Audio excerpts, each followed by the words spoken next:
Hey everyone, welcome back to JP's Budget Collecting and our weekly look back at the hot comics from 6 months ago. This week we're looking back at the hot comics from October 4th, 2019, and I'm recording this on April 2nd, 2020.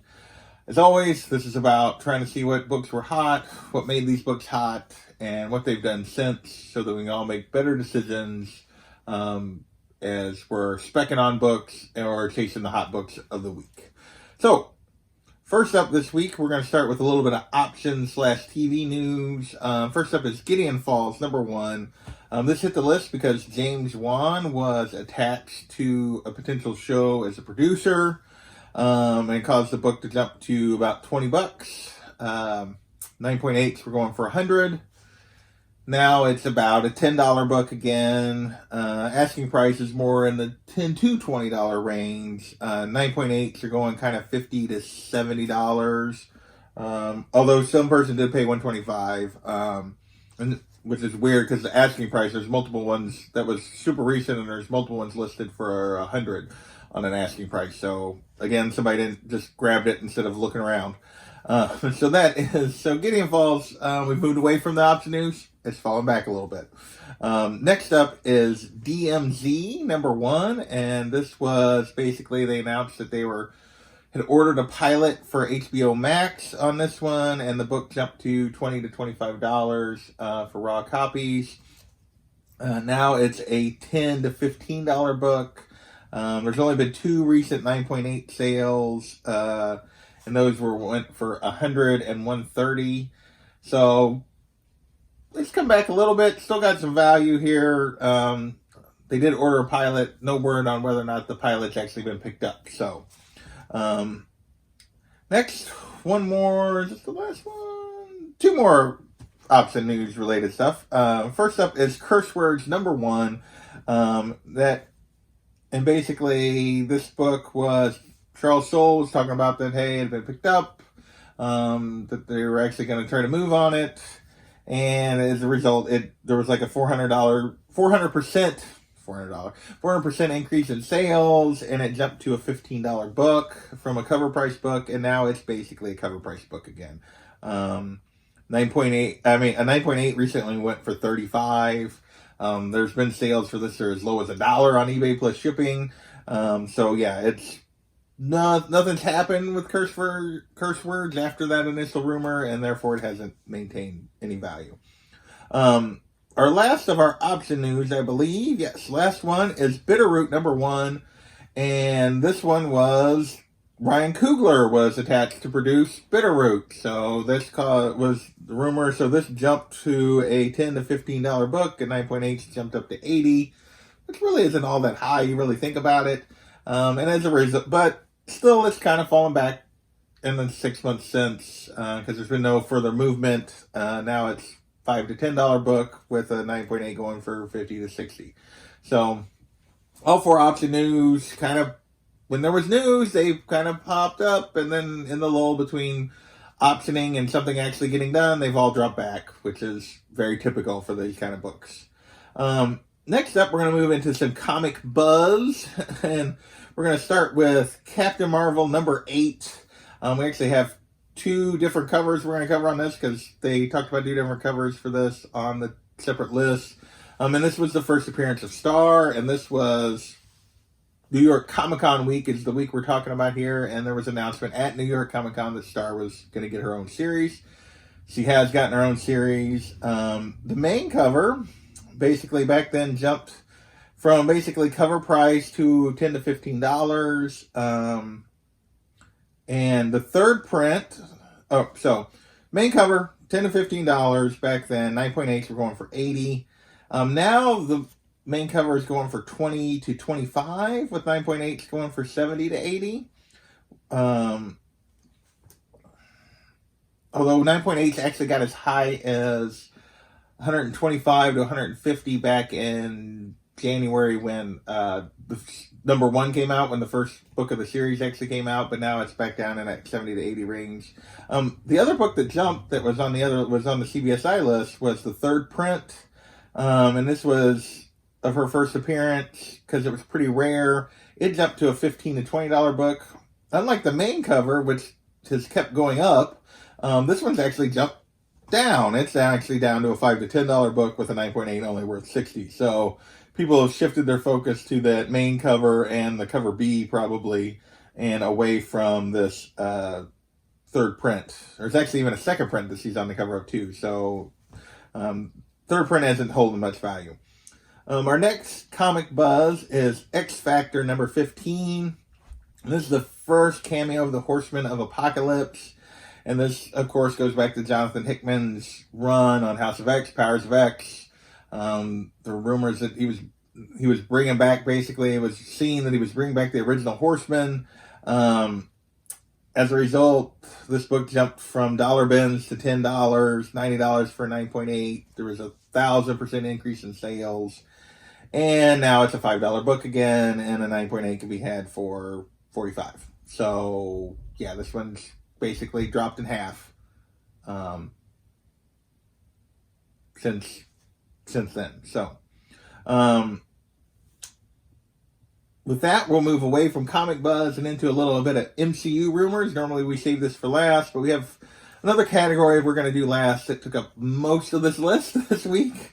So the MCU rumor was Moon Knight number 14, and this is the first appearance of Stained Glass Scarlet, which is seen as a potential villain character in the Moon Knight show. And basically this book jumped 9.8 of this book, which is really hard to find. There's not many 9.8s. There's only 9.8, or only 10 9.8s on the census, but a 9.8 of this book went for $1,100. Now you can get raw copies of this for $1 to $10. 9.6s only go for $40. But the rarity of that 9.8, a 9.8 still going $200 to $300, but that's a heck of a lot less than somebody paying $1,100 for it. So whoever paid that has had a very large decrease in their investment in the last 6 months. That's why you don't chase when things are being rumored. Once the rumor's out there and everybody knows, it's too late. So wait a little bit. You could do much better on this particular book. And the character might still appear, so you never know. Next up at number 8 on our 8th book this week, we're moving into our hot covers of the week. This is our one that doesn't fall in.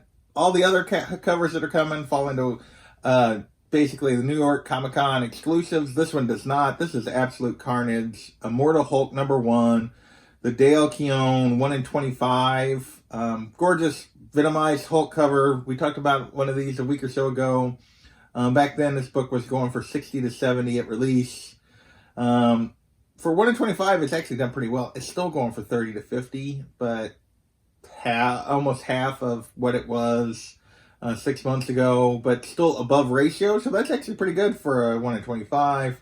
9.8s, they're running you 90 to 110. So that is Absolute Carnage, Immortal Hulk number 1.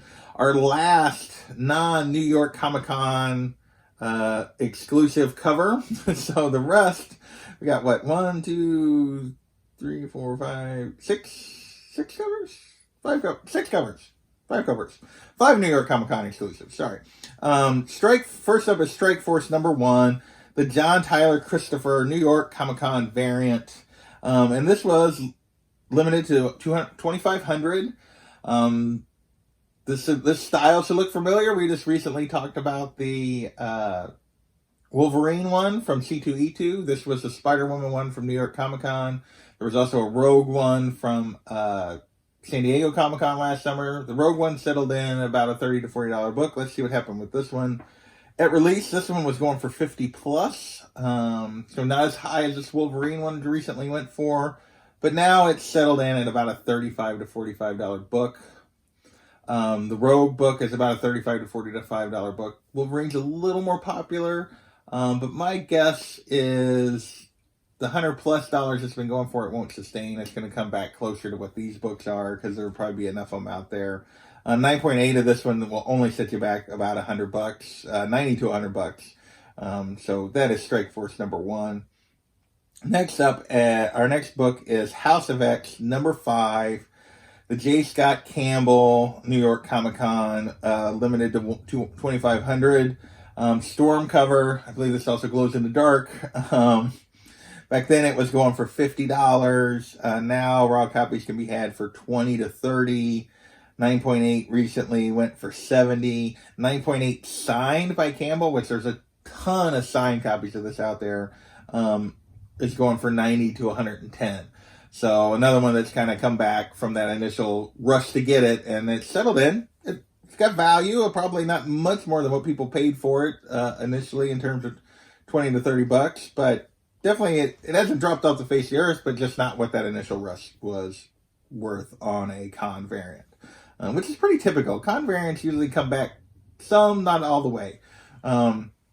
Next up is Spider-Man #1, the Clayton Crane New York Comic-Con variant. And back then, this was a $70 to $100 book, raw. Okay, this one's weird. So, 9.8 signed recently went for $100. Unsigned, the most recent 9.8 sales have went for $60 and $110.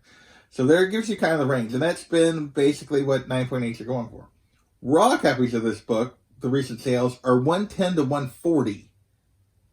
People have been paying more for raw copies of this, and the listings are almost like this too. The listings for raw copies are basically the same as for a 9.8, even like a signed 9.8.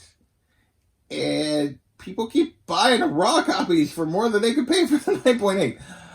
I got nothing. I mean, literally, these are on like back-to-back days. On the same day, there'll be a sale. I don't understand it.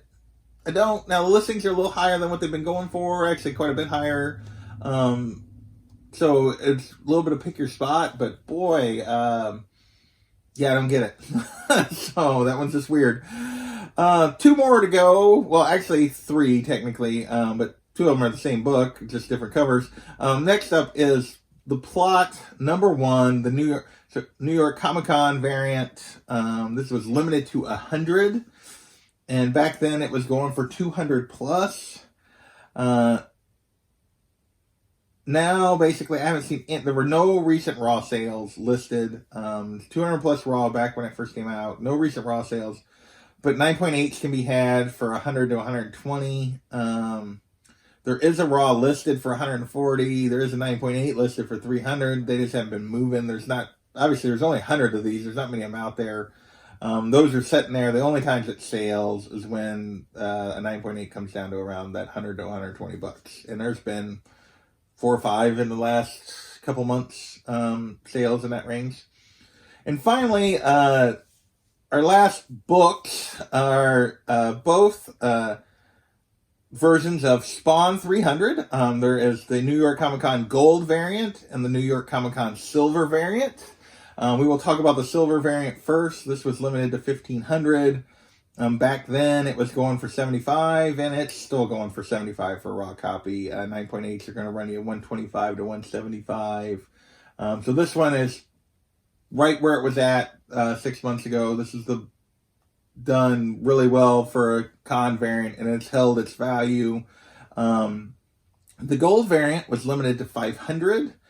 Back then, it was going for 400 to 500 raw. Now, raw copies are more in that 350-ish range, with 9.8s going for 450 to 550. So, come back a little bit, not a ton, but a little bit. Basically, you were paying for the grading fee back then compared to now. You could save a little bit. So that's this week's list. Like I said, we technically had 6 covers. That's where my confusion was, because there was the 2 Spawn covers. 6 covers from New York Comic-Con. We had 4 option news books. For the most part, other than the Silver variant, none of the con exclusives completely held their initial rush value, although they did pretty well. A couple of them did pretty well and still have pretty decent value. All the option news came back stuff. We moved away from the option, now it came back. Our Comic Buzz stars still kind of, is Star going to be something or not? I think that's still, even with her series kind of coming to an end, I think it's over, her little limited series, but still some debate there. So, I want to thank you guys for watching, and we will catch you next time.